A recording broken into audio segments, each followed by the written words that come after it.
How many of us have heard or said or thought these stereotypes about other generations and even about ourselves? I mean, I make fun of the generation I'm in sometimes. And it's not that we use it as an excuse, it's just that's kind of, there's some truth. With a stereotype, there's usually some truth. It's just taking it to an extreme or assuming that everybody fits that is where the problem comes in. Now, when we're talking about business situations, most of the conflict or disagreements within a work environment, which is what we're talking about today, has to do with differences in expectations of a particular situation, or maybe differences in priorities, as noted in one of the jokes there. And so in a work environment, people usually work together better when they're of a similar background or a similar viewpoint. But as we know today, there are a whole lot more people than people just are, you know, in our similar traits. There have always been multiple generations in the workforce. There have always been 3, 4, today there are 5 generations there. I would like to get some input from you. Why do you think this is such a hot topic now? Why do you think this is in the news more, in videos more, things like that? Any ideas? Social media, phone. Social media, that's been a huge influence. It goes back to what John was talking about, the people are working longer. So there's more generations in the workforce. Yes, very good point. Yes, Nikki. I grew up in different environments. I'm a child of the 70s. Mm-hmm. I played the first video game that's out there. Yes. Okay. Yeah. And now, one of my son's best friends, he met online playing some game that I don't even know what it is. But best friends with a guy in Texas, never met each other, and now they Interesting. So we grown up in different worlds. Yes. And Nikki, I saw your hand up. You're going to say something? I was just thinking that as these different generations come together, it impacts their perspective, and so they have to consider those different aspects of the challenges that they face or how it can make them successful. That's a great point, because when children are growing up, typically they're around people in their own generation, but into the work world environment, you get so much more variety. Yeah, y'all hit some great points, a couple of the ones I was going to mention. One thing I was going to say is that younger people today seem more ready to give their opinions about things, even if people don't ask about them. Tend to be a little bit free, which is good in some respects, but not necessarily all. I think a lot of parents have really not said, okay, I need to help my children learn these situations, because again, it's all changing with the communication methods. But one of the big factors that I don't think about often is the impact that COVID had on these youngest workers.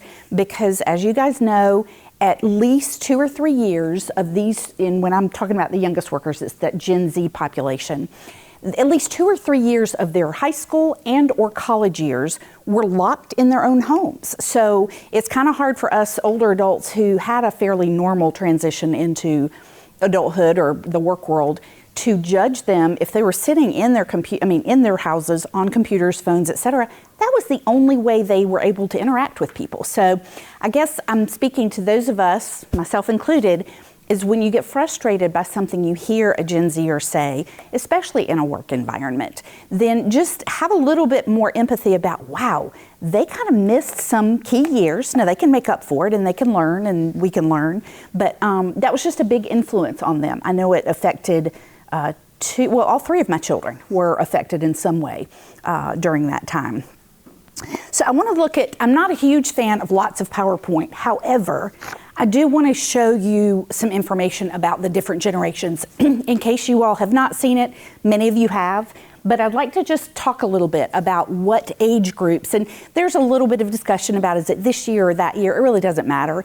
And I don't know if you all know this, but generations, the definition of each one is based on the things that these children experienced in their childhoods. So it was the key issues that they were wrestling with, that they were observing, that their parents were wrestling with. And with the baby boomers, 1946 to 64, their big issues And this is not a comprehensive list. These were just some of the highlights. Civil rights movement was really big during these childhoods. The space race, see who could get to the moon the quickest, and the Vietnam War, which was, a really negative thing in a lot of people's lives. Generation X, that next group coming in, 1965 to 1980, the fall of the Berlin Wall, the Watergate scandal. Personal computers were introduced here, although people didn't have them in their homes yet. And the latchkey kid phenomenon.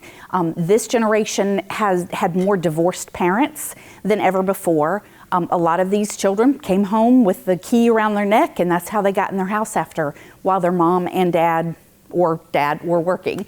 The next group, as we all know, are millennials. These were born in 1981 to 1996. And I mean, we all remember 9/11, or 9/11, the attacks. And these kids were, some of these were children during that time. And think about what the impact that could make. Rise of the internet, that as one of our boomers said, the boomers actually invented, and social media, brand new. The climate change awareness kind of came on the radar for the first time. Was not the hot button it is today, but the people were aware. Gen Zs are young kids, and if I say kids, I know they're not kids, but they're in their 20s now. The 1997 to 2012 social media saturation, which gets exactly back to what Joe said. COVID-19, which we already mentioned. Social justice awareness, and this was just people becoming more aware of what was happening in different people's lives. If I grew up in this circle with people mostly like me, I maybe didn't know about some of the people that were having a hard time in certain things. So there was a lot more of that, which goes back to the social media comment. Its information is immediate. And the climate changes became more crises, and I don't get into the who's causing what, but I will acknowledge there are a ton of crises going on now all over the world, and our kids are concerned about that. Our 20-somethings are concerned about that. So let's switch to work, business, which is what we're here to talk about today. Let's talk about motivators and about what these people value in work. The baby boomers, when they entered right out of college or out of high school, hierarchical, top down, very formal communication. You did not challenge your manager. You didn't, go above your manager. There was just a very hierarchical arrangement. What they value in work and still value, job stability, having that job. How many boomers do you know, maybe older boomers are more in this category, who started with a company out of college or high school and worked until they retired? That doesn't exist today. So these people really valued that stability. They value the hard work and the personal achievement. How much can I work? I won't say everybody was overly obsessed with it, but they just had more of a tendency to invest their times and lives in their work. What motivates them? They like recognition. They like financial rewards, bonuses, pay raises, and they like the opportunity to mentor. And I say that because that's a reminder to us in the couple of older generations that it is, I kind of consider it a responsibility to mentor into young people in a way that they want to learn from us, not forced, of course. Next group, Gen X, the hierarchies were starting to flatten some, fewer managers, a lot of reporting to this manager or this department reporting, just kind of mixing it up a little bit. They had a little bit more open communication, were a little bit more able to discuss things with their managers. They were starting to look for that work-life balance, realizing that, the boomers who maybe put in 60 hours a week maybe didn't have the greatest home life for some of them. So they kind of started neutralizing that a little bit. They like their independence. They like to be given something and just let them do it, not worry about all the check-ins and the reporting and that kind of stuff. And they're really big into skill development. Again, skill development might be something that lots of young people, the youngest workers also value, but this was really big to the Gen X generation. Autonomy gets back to that independence of what motivates them. They like professional growth. And again, that stability of a job, but also a work-life balance so that they can spend time with their families and do things. Let's jump to the millennials. And again, a lot of us have heard these as stereotypes, but there's statistics out that back this up. In a work environment, they're more networked, more collaborative, more teamwork oriented, fewer hierarchies.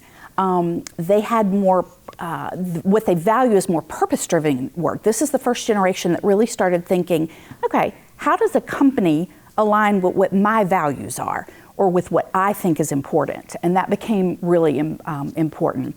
They like continuous feedback, and I'm going to talk about that in a little while, but that's, again, something that's pretty commonly known or accused of. They like innovation and creativity. They like to come up with new ideas and not be always in the box of we have to do things a certain way. And what motivates them is meaningful work, career progression, and they were the first ones to start thinking about flexible work arrangements. Now, we close it with Gen Z with this part. Their early career, coming into the workforce, which is what we're seeing today, a lot of flexible, hybrid, remote work. When I first started out of college, I worked for a big corporate. Well, at remote work. I mean, I worked for a technology company, a telephone company, and we taught that as a futuristic thing, and that we could sell. They have decentralized leadership. As you know, your boss could be over here, and you could be reporting, from an office or a home far away. And they have the instant communication. Now, this is a challenge because they have instant communication on their phones or computers. They also expect people in their workplaces to give them instant communication. So we need to kind of work out some balance about what is a reasonable amount of time for somebody to get back to you. They're not going to be maybe like your best friend who's immediately going to respond back, or where you can Google it and say, okay, what's the capital of South Dakota or whatever they are looking for. They also value diversity and inclusion, and this ties back to the social awareness from the previous slides. They're the first ones to note, okay, there are people over here that are unlike me, and they're struggling, and I care about that. Mental health awareness. I had a conversation with a man this morning that does some similar work to what I do, and he said that he had done some research with a company, and they were talking about benefits. He was working with an HR department in a company, and they discovered that what a baby boomer what would be valuable to them for a benefit was a 1 week of paid time off. For a Gen Zer, what they would value much was an extra day of mental health day. So in other words, they would be more content with taking a day off, saying this is for my mental health. And that just blew my mind. I'm like, I would go for the 5 days off, not the 1 day off. But it was the way it was presented, and also lets the younger people know that their company cares about the issues that are important to them. Technology integration, we see that everywhere. You plug in something and my computer connects to my remote, which connects to the screen. It's there all the time. Now, when it doesn't work, there's a challenge, but it's supposed to work. And then let's look at what motivates them. Social environmental responsibility. If any of you have children in this Gen Z, you have probably heard them make some comment about climate change or I can't think of some of the major phrases right now, but this has probably come up in a discussion with you. They like transparency. They want you to be real. They don't like these polished, fake, salesy kind of things. And of course, they like flexibility. So we're going to turn off the slides for just a minute. Let me catch up with y'all. Now, as we see, distinct life experiences create different viewpoints, they create different opinions. As you know, when the peers around you help determine the way you see the world.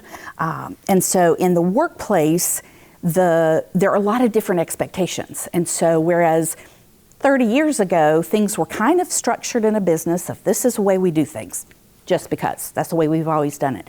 That doesn't work anymore. It's very much how do we approach business as a collaboration, a team, as partners, not just the top-down, you're in charge, you're not. Although and I mentioned this earlier, all the information is pretty consistent across generations, we also need to remember that not every person in this generation has those tendencies. I happen to be kind of on the cusp of two of the generations. I kind of relate to some of the tendencies in one, I kind of relate to some of the others. Some of them I don't relate to at all. So it's just a general idea so that when you're going into, and when I say new relationship, I'm not talking a social relationship. When you're going into a work relationship, you just have a little bit better perspective of, okay, they're kind of in this range, so maybe these are things that are important to them. And it's things you can discuss. And if it's applicable, you can bring it up in those relationships with them. So I also want to remind you that even though we have a lot of differences, in the work world, we also, all generations have a lot of similar goals. We all want to feel valued when we work. We all want to be heard. We all want to make a difference in what we're doing. We value good leadership. We value growth. Just all of those things are across the board, and they're still important. And that's what we can dwell on when some of these little irritant distractions or differences come up. Communication between people is more than the words we say or type on a computer or record into a phone. Think about our body language. Your facial expressions. Michelle's very nicely nodding to let me know she's, that just gives me a sign that you are engaged and listening. And so we also have to be aware of those too. Our body language. If somebody's sitting like this, kind of looking away, they're probably tuned out. They're probably checked out. So we just need to be conscious of how we come across when we're meeting people in other age groups. Because again, people are always assuming, oh, well, they think that I don't know anything, or, they think da-da-da. Maybe not. Maybe not. And so we're responsible to present ourselves as more open and just to relate to them better. When considering how to bridge communication gaps, and when I do workshops like this in a company, when I do workshops, I give a lot more information to the young workers. This is not, we don't have Gen Zers here today, I don't think. So we're going to spend a little more time at a high level looking at it from the other perspective. But one thing I really focus on is respect and courtesy. You may disagree with what somebody says in the work environment. You may not understand it, but it's still very important for us to show courtesy and respect to those we work with, and not to gossip if that's a thing, and not to say bad things about somebody because you don't understand or agree. Those are actually good opportunities for conversation, but we could talk about that another time. And that cuts both ways. Absolutely. Other people that address other. Absolutely. And that's why I mentioned that when I do these with a lot of younger professionals, we spend a little bit more time unpack. I can, if I called on any of you to tell me 5 ways that you show respect or courtesy, y'all would just know immediately. But when I do talk to the younger ones, I give examples about, okay, this is what this looks like. One I did want to bring up was telephones. Have y'all ever tried to talk, and I know the answer is yes, it's a rhetorical question, but have you ever tried to talk to someone who was looking at their phone the whole time? I think we've all been there. It might have been our own children. It might have been somebody in the workforce or just a neighbor. That is just one of the most insulting and disrespectful things, I think. Now, granted, if I'm on my phone and then somebody walks up and wants to have a conversation, that's a whole different thing. But when my children, even my adult children, are on the phone, I'll say, or my husband, are you in the middle of something? No, I'm just checking, social media or just looking up the weather. Then I know I can start talking. But if they really are engaged in something, but you have somebody talking on the phone. I met a business owner last year who invited a gentleman to coffee that he was thinking about hiring. He thought, he might be a good employee for me. And it was just casual. He didn't mention the job option.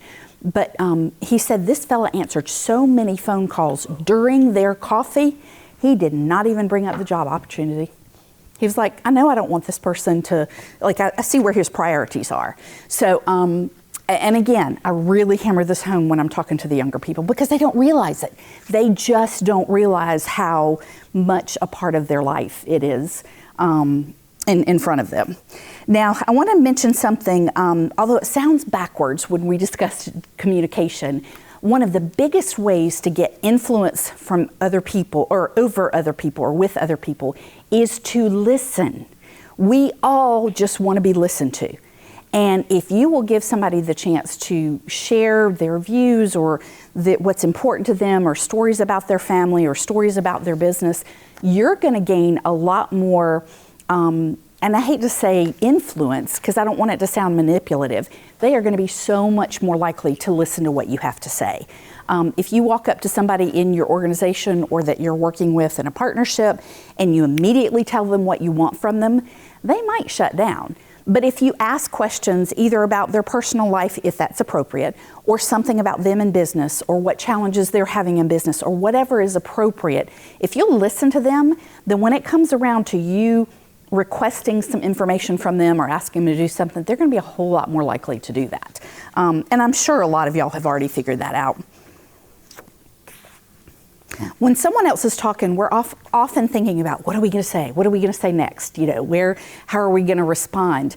But I think one of the most respectful things we can do for people, and this takes practice, if you're one of those people that is in the habit of thinking about what you're going to say next, or how you're going to top the story, or, whatever you can say that matters, if you'll just take a pause and really listen to them, it will make responding so much easier.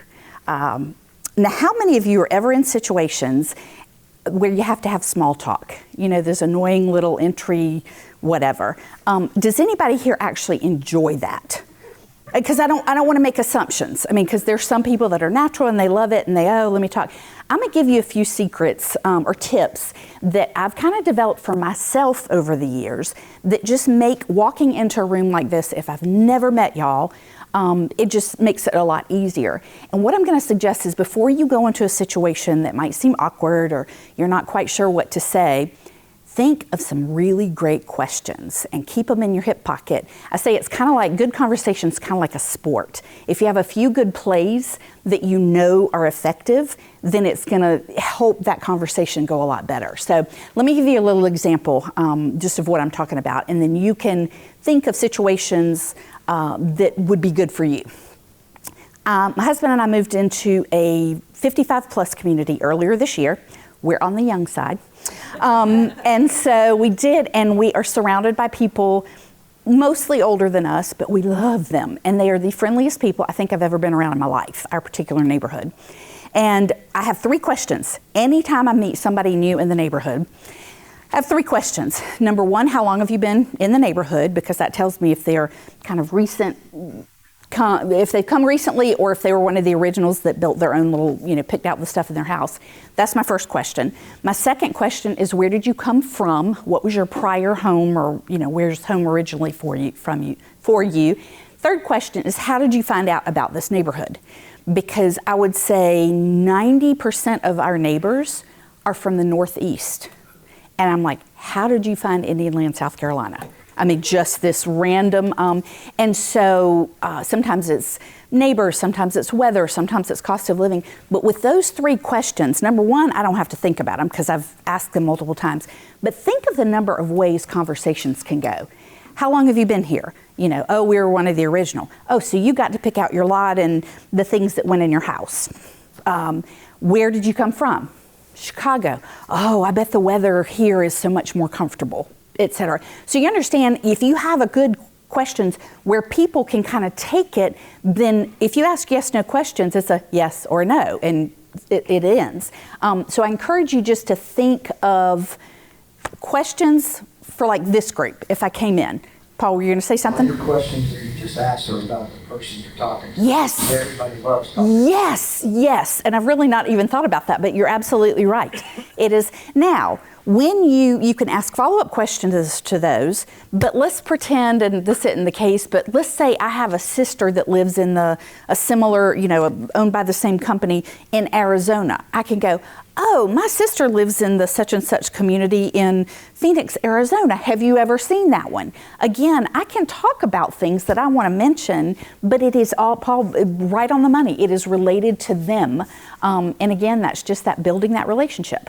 Because I honestly want people to walk away feeling better when they've left me than, oh my gosh, you just couldn't get away from her fast enough. Because I've been in those conversations too. Yeah.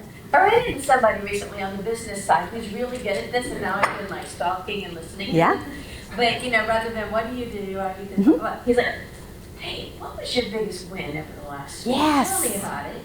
Or, oh my goodness, what a day. What has been your biggest barrier? And you don't even have to get into the what do you do, how do you do it, because it all Yes. Yes. That's so good yourself. Yeah, it was Absolutely. I guess I'm stalking this person. What else did they ask? No, that's good. You're learning from them. You're learning from, I was telling John earlier, I am learning from things that everybody around me has learned over the years. Because I'm fairly new into entrepreneurship, I got a lot to learn. And so I love learning tips like that. I have the opportunity to do a video for I've been talking to the career office where my daughter attends college, saying, how can I help you? Because again, these are more Gen Zs getting ready to hit the workplace. And we've come up that I'm gonna do a little 10-minute video on this topic of how you network or how you talk to people, how you have good conversations, how you ask good questions. So for the young people, it might be, and she goes to a small college in Virginia, you might start a conversation with, what's your major? That's kind of a typical question that they ask each other. Wow, well, what made you decide that? Or, how did you get into it? Again, back to personal things that people will want to talk about. There are people from, again, all over the country, and I'm like, a question will be, how did you find this little school in Virginia? What brought you here? So again, I've got to think of more creative questions to suggest for them, because if you learn to do this and you're 22, think about what a great conversationalist you'll be by the time you're in an environment like this. Can y'all sit? Tell I'm excited. Sorry. Another tip I want to recommend is, especially for you all who are part of networking groups or meet a lot of new people, if you're among a group of people, introduce people if you don't know if they know each other. It is much less awkward for Joe and Jason to say, oh, we've known each other for years, than for Joe and Jason to be both talking to me and going, who is this guy? Do I want to know him? Anyway, it's much better to introduce people. And if a new person comes in, pull them into your circle and introduce them around, because nobody wants to be the person new to a meeting or new to a room that they don't know anybody or only know a couple people. It's just a way you can make people feel welcome.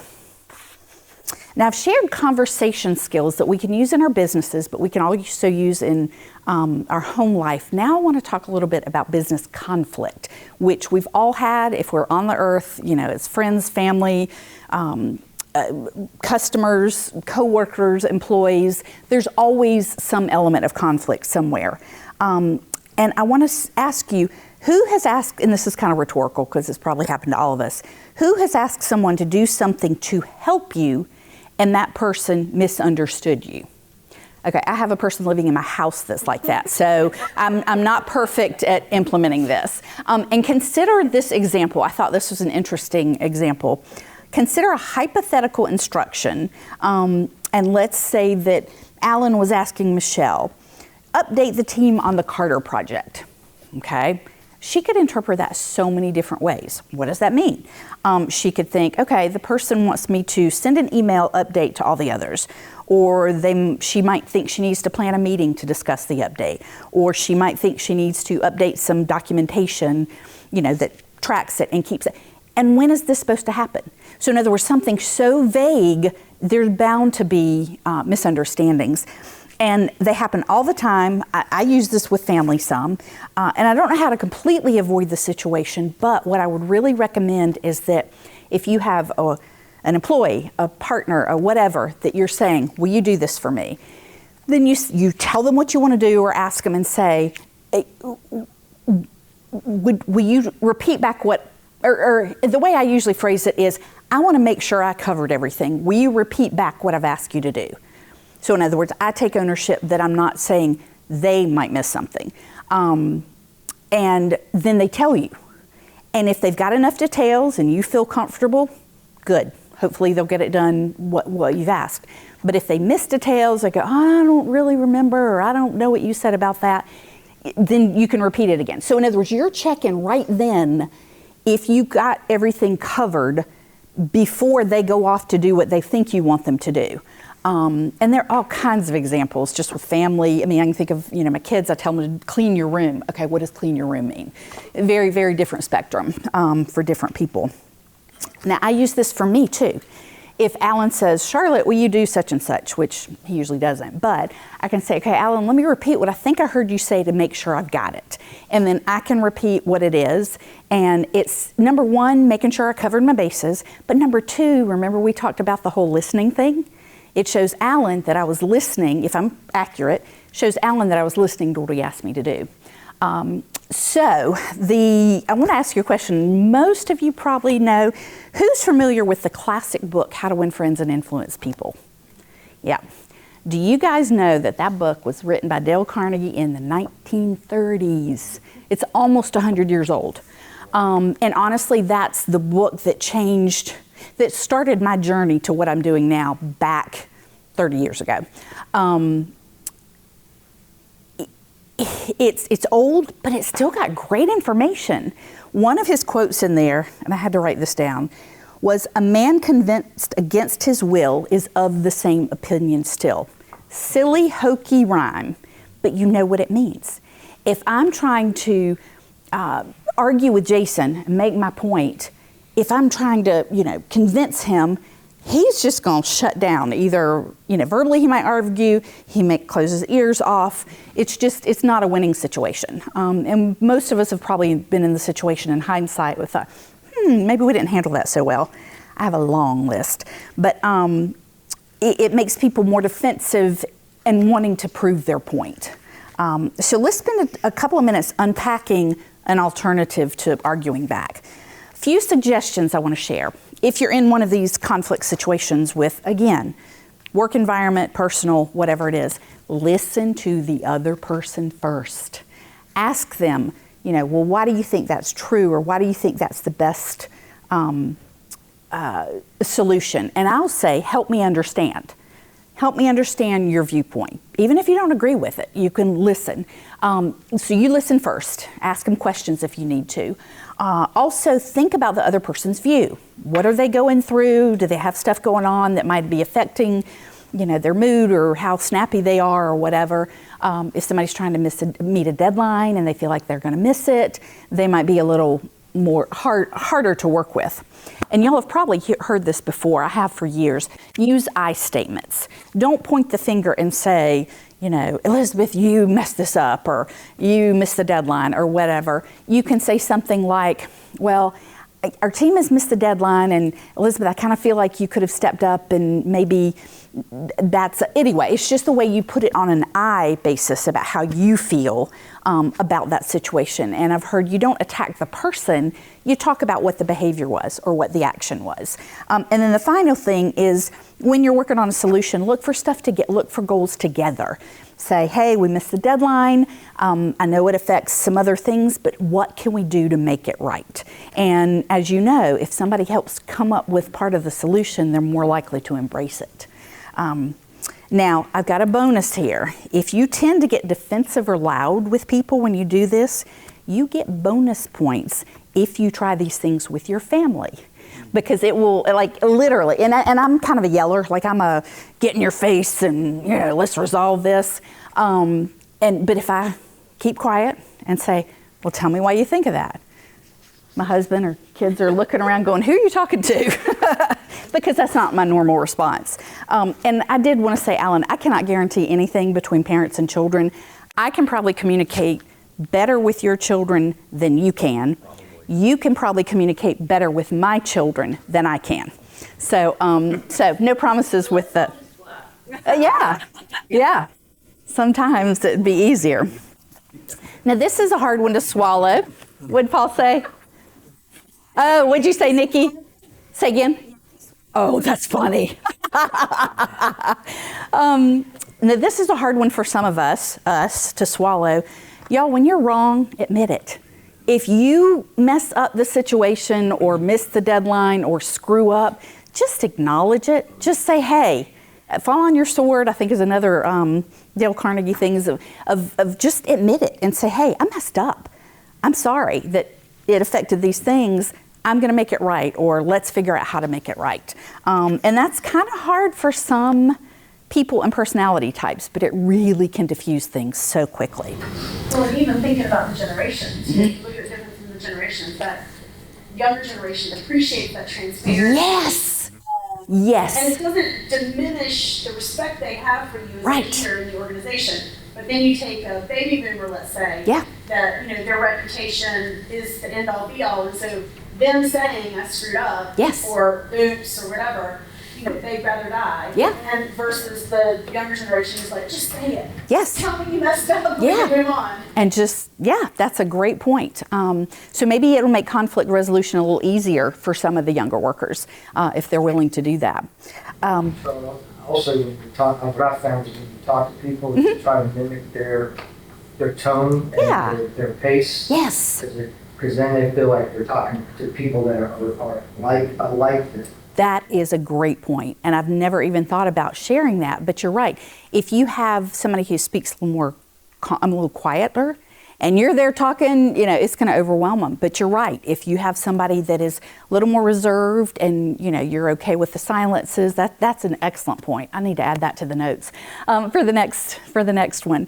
I don't, how many of you, do any of you manage people? Okay. I can spend a whole lot of time on management communication. I'm just going to hit some highlights for those of you that do have people working. Good communication that starts from the top motivates the workers.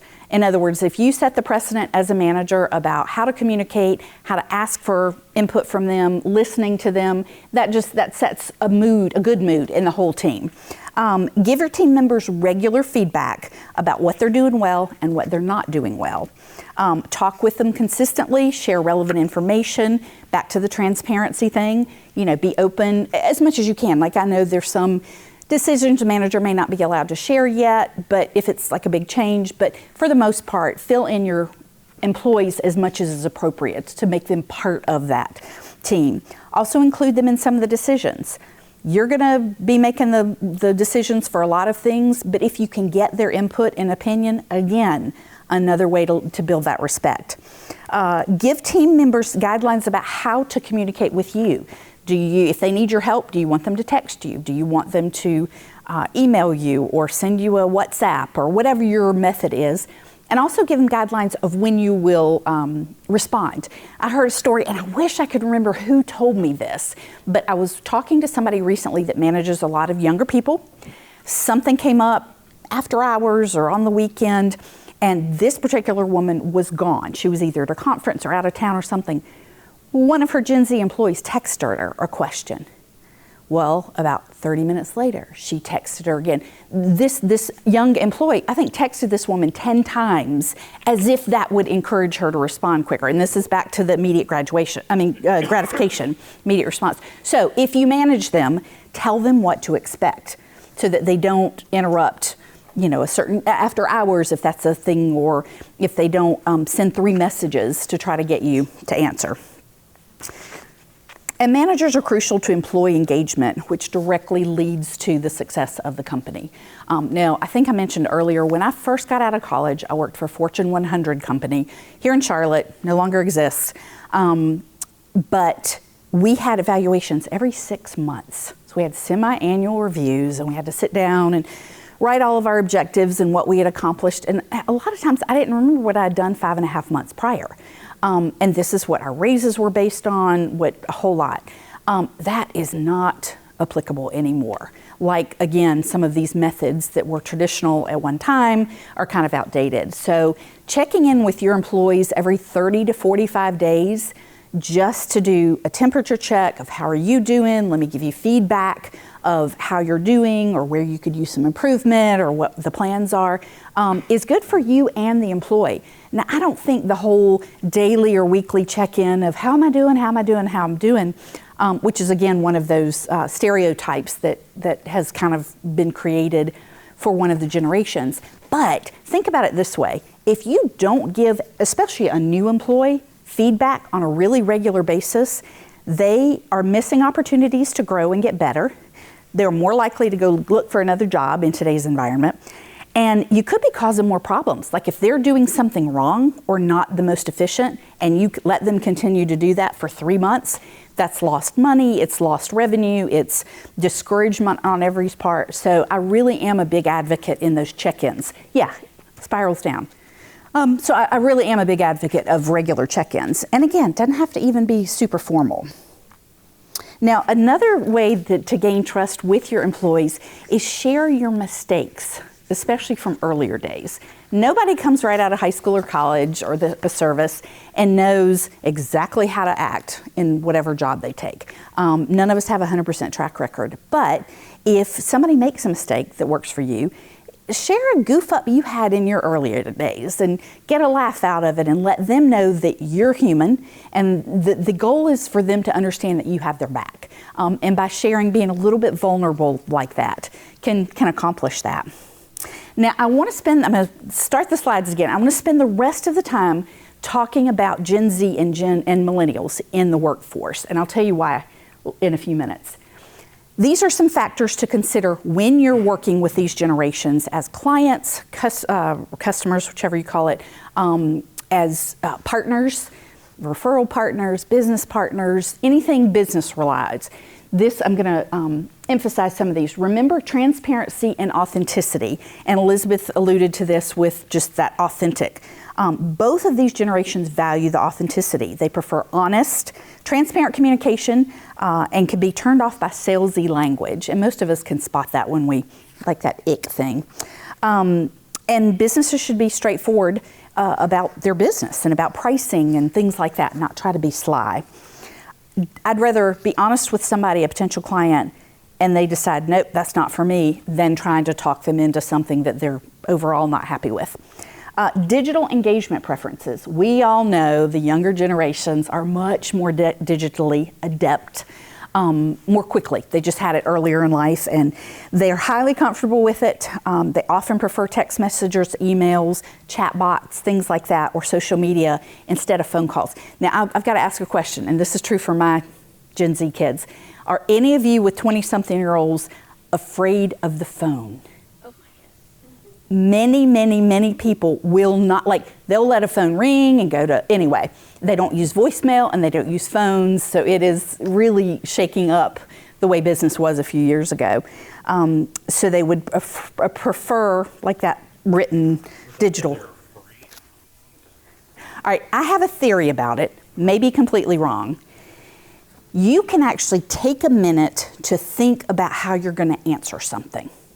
If somebody sends you a text and says, what should we do about such and such, whatever that is, if you are writing them back, you can think about it, you can answer, you can even edit if you don't like the answer.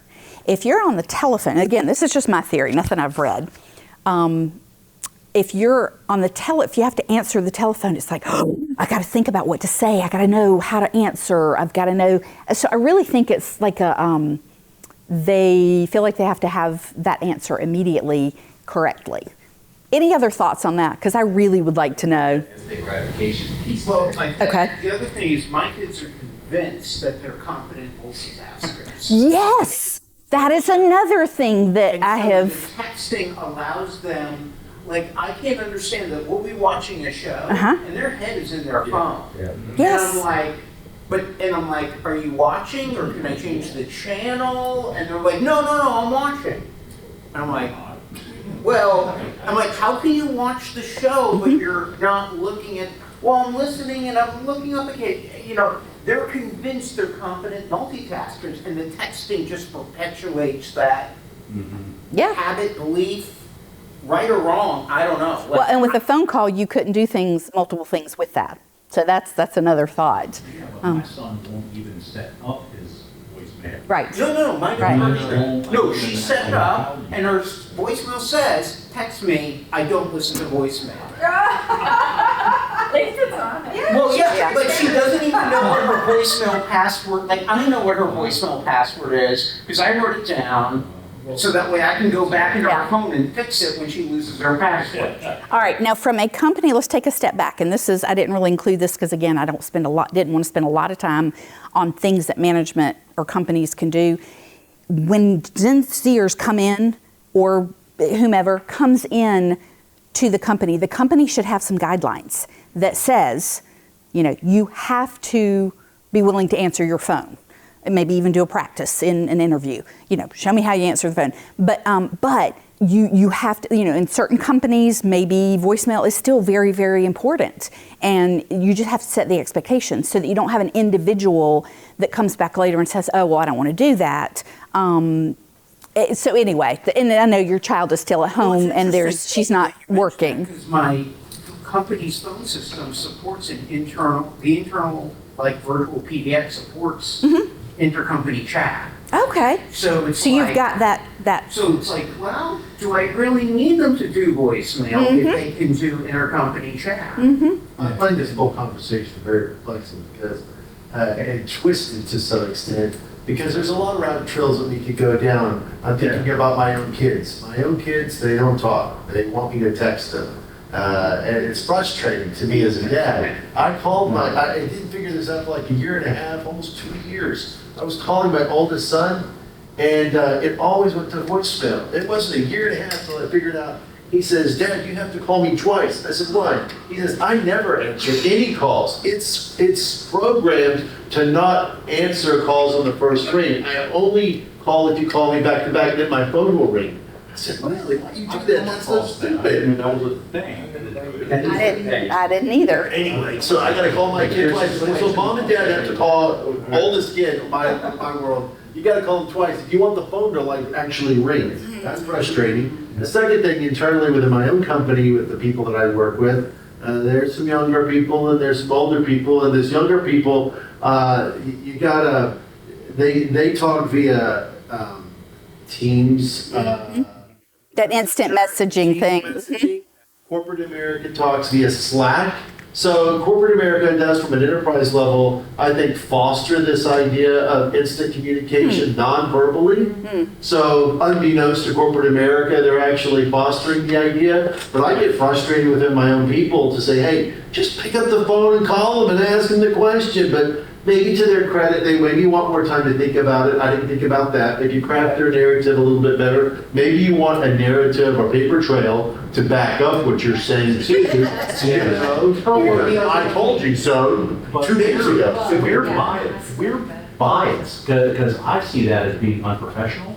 But if my son is working for somebody that's 20 years younger than I am, Yep. Things are changing. And HR prefers that, at least I think HR prefers that, yeah, because there's now software coming out that monitors the company chat for anything that could be problematic.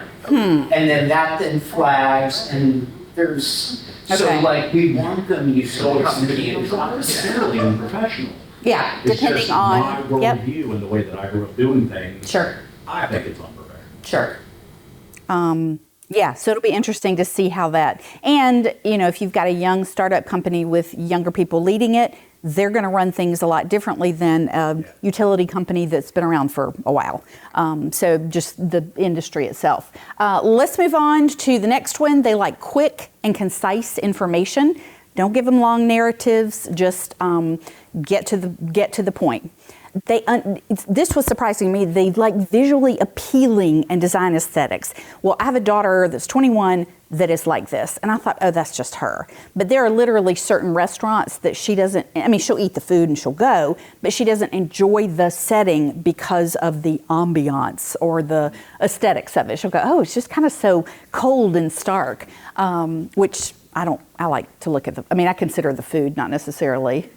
All right, let's see. Social and environment responsibility. We've talked about this before. If you or your company are invested in some of these causes, use it, and not in a manipulative way. Use it to relate. If you guys, if you are passionate about a certain project that's a green focus of, minimizing waste, don't be ashamed to share that, because it's going to attract some of them to you.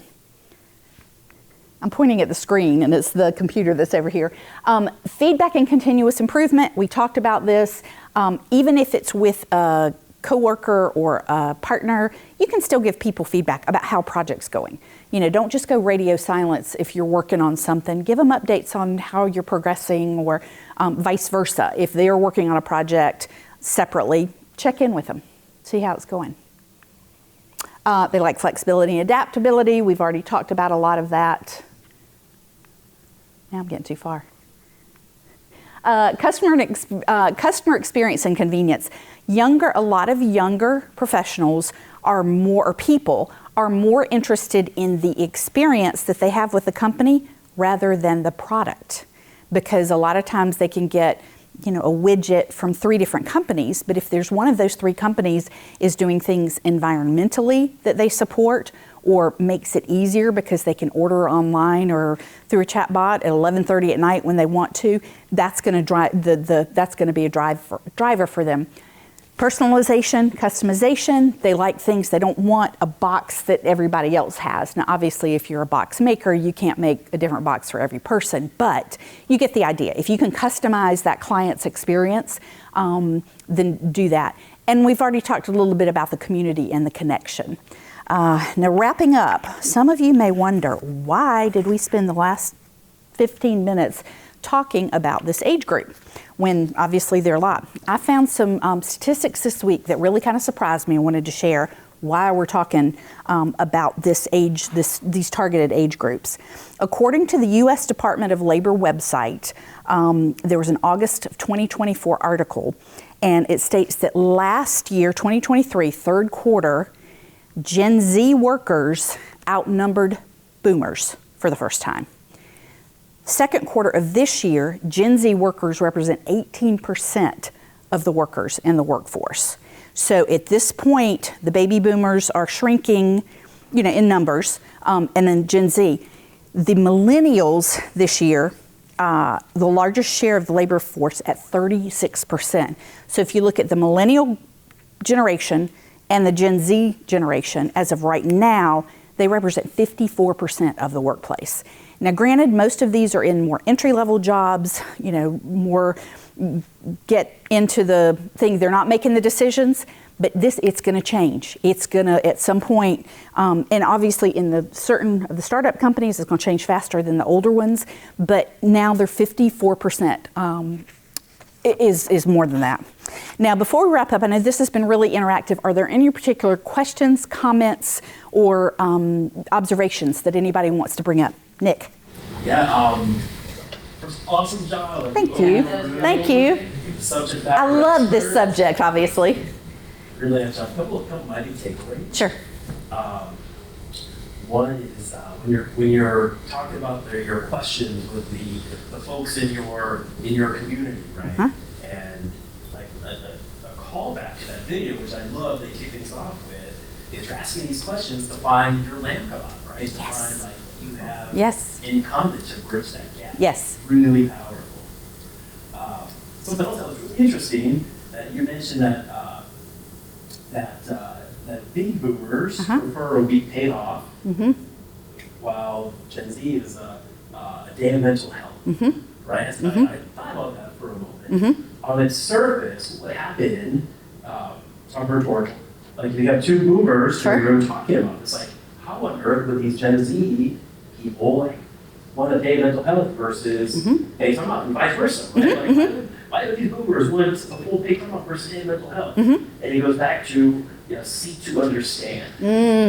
Right? Japanese language is fascinating to me. They have words for concepts that we have no idea exist. Yeah. And one of those words is called ma, M-A.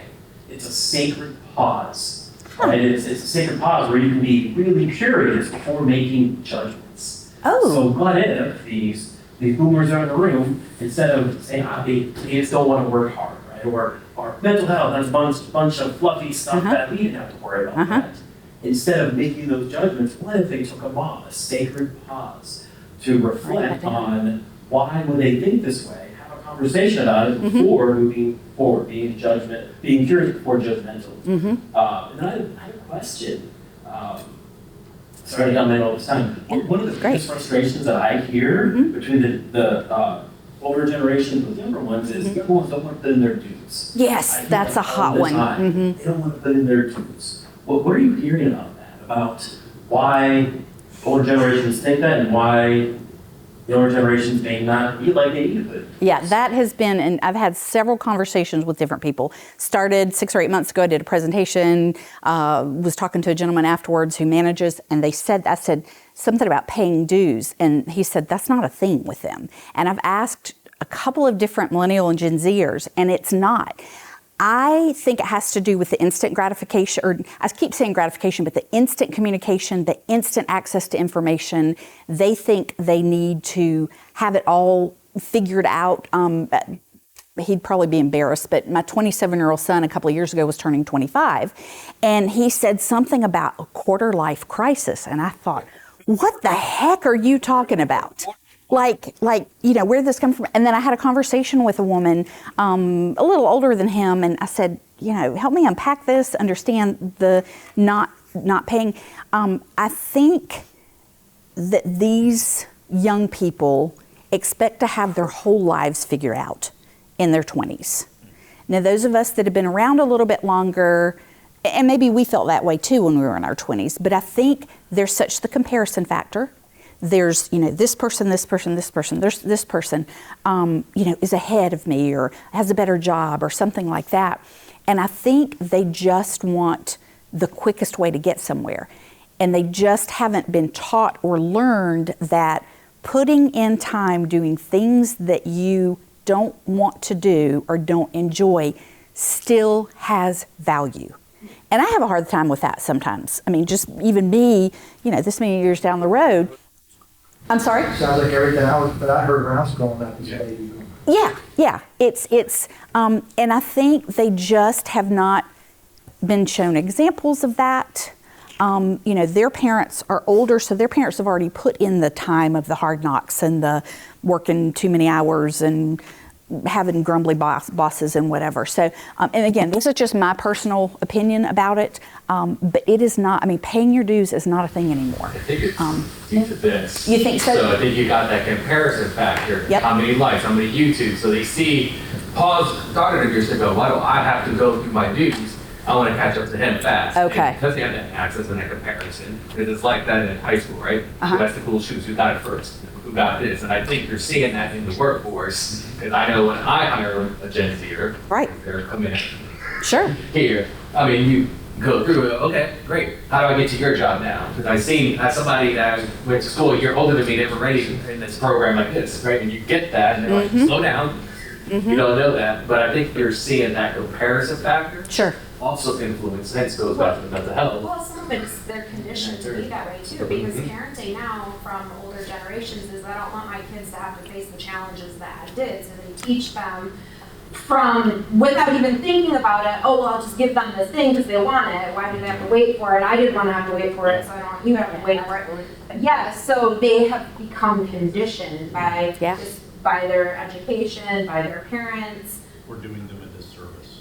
Well, not intentionally, but But just because you think you're doing what is, you're you want doing that. what you feels best, but it's training them to expect that instant gratification without thinking I should work for it like that generation did. There is no more work for it. What did you say? You gave us the trophy. Yeah, exactly. That was one of the classic. And they have Googled it, and therefore they are an expert. Yes. So, Yes. Can I not do that job? Because I did watch that YouTube video. I YouTube video. I took in that knowledge about it, so now I know. Days ago. Yeah, I'd be the perfect candidate. I watched the YouTube video. That's funny. Michelle, were you going to say something? Just one more little piece. Everybody, how old is old? Think of put an age in your mind. There's data that shows that overall it's people at least 10 years older than you. So for the people in their 20s, if you're in your 30s, you're old. If you're in your 40s, you're pretty dang old. And if you're 50 plus, you are ancient. Wow. And AARP did a video, I'm glad to send it, where they asked people in their 20s and 30s to act out what it would be like if someone were 50, 60, or 70. And they're doing like, they're doing, and then they actually brought in people at those ages doing amazing things just to blow those stereotypes. So if you've got an employee that's 25 and you're 65, their impression of you is you are ancient today. Yeah. That is a great point. So, Michelle, Yes. I had one of my nurses, like early 30s. He walked in today. When I first got to the office, he goes, "You're old." Let me ask you a question. Oh. If I asked you something about a computer, he was complaining about this customer who was like 80. and so he was asking my opinion about this guy, and I'm like, dude, he's 25 years older than me. He's old, I'm not old. That was his point of reference. And my father-in-law is Shut up, you 90, kid. and you don't dare call him old. Old people are 110. You know, all three of them you complain of. Yes. Yeah. Yeah, John, you were going to say something? Yeah, well, I Share am something. probably the oldest person in the room, so it struck me, first of all, obviously you can tell by the conversation, it struck a chord in Yeah. your presentation, so thank you. You're welcome. Second thing that struck me is when you put up the different generations, Mm-hmm. it occurred to me that that's new, in that the number of different generations that are in the workforce. Yeah. You know, when I started out, when I was early 20s and started out, basically 2 generations, maybe 2.5, that were around. And now when you have people working so much longer, Yes. now you're dealing with 4 different generations that are unique in each Yeah. one. So you need to think about 3 other generations, not the 2 or so. And that's a great point of why they're more is because of that work expectancy, of they really are working. The second thing, the final comment is that while you focused on the chronological differences, the other huge difference that I've seen compared to when I started my career is, when I started, it was basically white male dominated world. There were very few women leaders at that time, and thankfully we have many more now. But I was one of this portion of society that was given this opportunity. Well, now it's not just male versus female, it is all sorts of different people from a variety of different backgrounds. And I think the world is, in the workforce world, is much better off because of that diversity. Sure. So I'm grateful, but it complicates my life because that's not how it was when I started. So I need to relearn how to not just take into account the chronological difference, but also the cultural difference. Yeah, that's a great point. Elizabeth, Bob? So I was just going to say that years ago, I was kind of early in my career, and I was visiting my grandparents, and I said to my granddad, I'm not happy at work. And he said, what's going on? And I said, I'm just not fulfilled. I'm not learning. I'm not growing. I don't feel like there's a path for me. And he said, they're paying you, aren't they? And I said, yeah, they're paying me. He's like, and you got a pension? I said, yeah, I got a pension. And a 401k. I said, yeah, I got a 401k. And in his mind, what more could I want? Yeah. So he thought I was, off my rocker. Yes. Because I was asking for something beyond a paycheck and a pension. Yeah. But in sort of the spirit of seek to understand, and again, not to manipulate, but to show up to the conversation with an arsenal of information. Yes. So, years later, I was sitting down with my boss who was of a different generation, and I wanted to talk to him about being more fulfilled at work. And I know in his mind, the fact that I had a pension and a 401k and a paycheck was All you need, he all you felt should like want. as the owner of the company that he was doing right by all of us in the room, rewarding us in that way. But I had this information coming into the conversation where I could use that insight to craft the message and try and appeal to him and have it resonate with him that I wanted something besides a pension. If you were a child of the Great Depression, you have a much different perspective on what is real. Yeah, my dad had a thing of tape in his laundry room that he saved. So all the tape went in this big ball. We had a big ball of tape in the laundry room. All right, last comment or question. Paul, you got the floor. Very, very helpful. Very insightful. Thank you. So my question is, I was going through this earlier slide where you had the dates, and I noticed that boomers were 22 years, and then the next 3 were all 15 years. So I think it has to do with the grouping of the events in their childhood. So in other words, with boomers, there may have been a wider span, because you had that post-war boom, both for people and economically. And with that was just a longer list of activities. No, that's it. No, that's a longer, you were multitasking. A longer list of that. It's changing faster. Do you think you have anything to do with technology? Sure. How is that going to speed up the generation? Yeah, and I don't know if there would then be 10 years each, or that's a great question. Have not looked into that. Thank you. I was going to give some endpoints, but y'all all have